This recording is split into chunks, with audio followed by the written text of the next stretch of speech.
Bienvenue à tous, chers abonnés et chers amis du continent, sur votre chaîne d'analyse politique et d'information préférée, le Panafrica. Aujourd'hui, nous plongeons au cœur de l'actualité bouillonnante du Cameroun. Le titre de notre émission du jour est sans équivoque, Crise Nord-Sud, le MRC dénonce une « manœuvre funeste » à Garoua et brandit l'ouragan implacable de la génération Z. Dans cette vidéo, nous allons décortiquer la lettre ouverte incendiaire du Mouvement pour la Renaissance du Cameroun, signée par Mamadou Mota.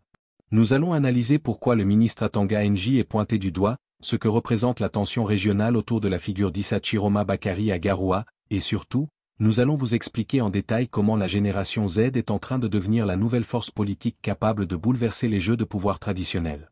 Préparez-vous à une analyse sans concession, ancrée dans la réalité sociopolitique camerounaise. Mais avant de commencer, nous vous demandons amicalement, si notre travail d'analyse et de décryptage vous plaît, faites exploser ce pouce bleu signe pouce vers le haut. C'est notre seule source d'encouragement.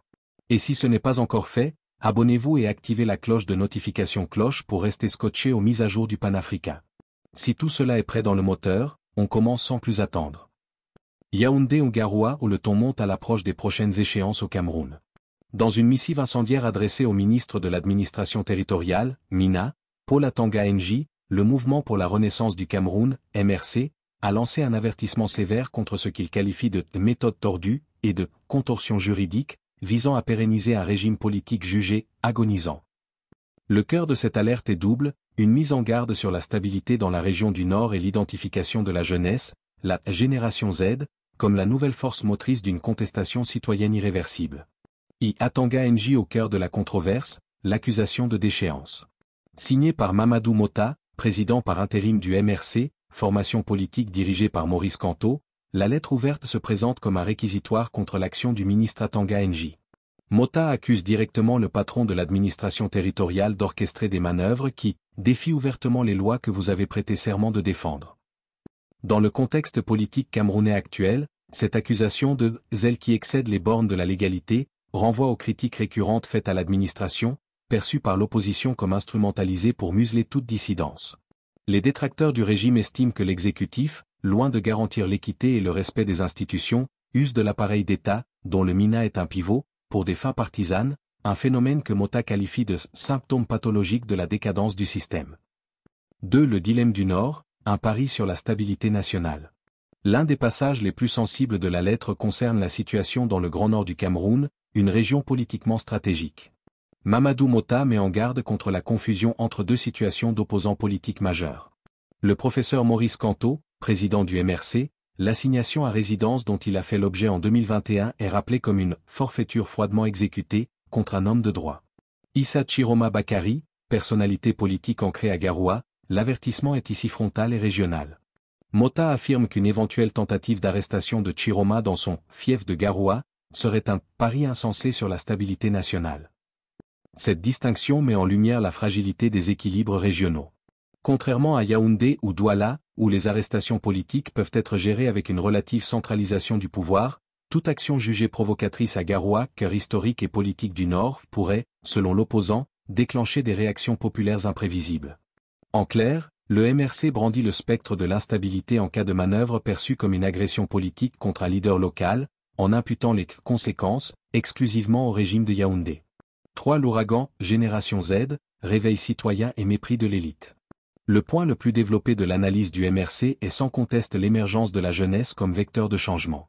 L'argument central est que l'éducation que vous avez délibérément refusée au peuple du Nord se manifeste aujourd'hui sous la forme d'un ouragan implacable, celui de la génération Z.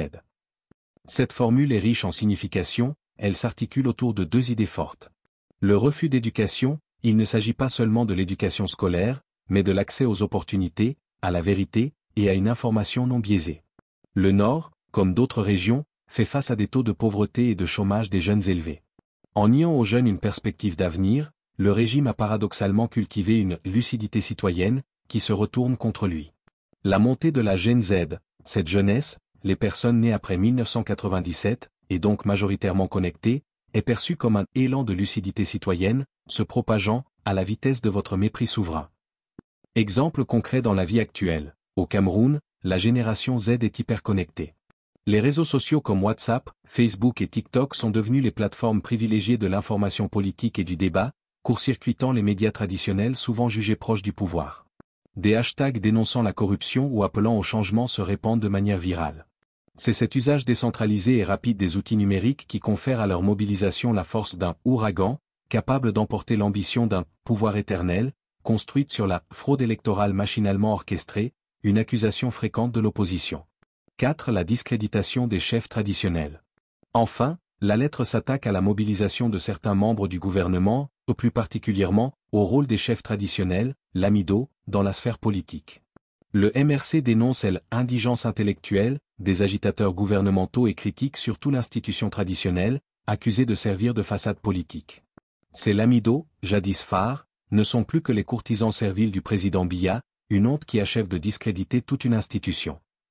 Contexte et explications détaillées. Au Cameroun, et particulièrement dans les régions du Nord, les lamidos, chefs traditionnels musulmans, jouent un rôle historique et social majeur. Cependant, leur intégration visible est souvent forcée dans le jeu politique du parti au pouvoir, notamment lors des campagnes électorales ou des meetings de soutien, est perçue par l'opposition comme une trahison de leur rôle de garant de l'impartialité populaire.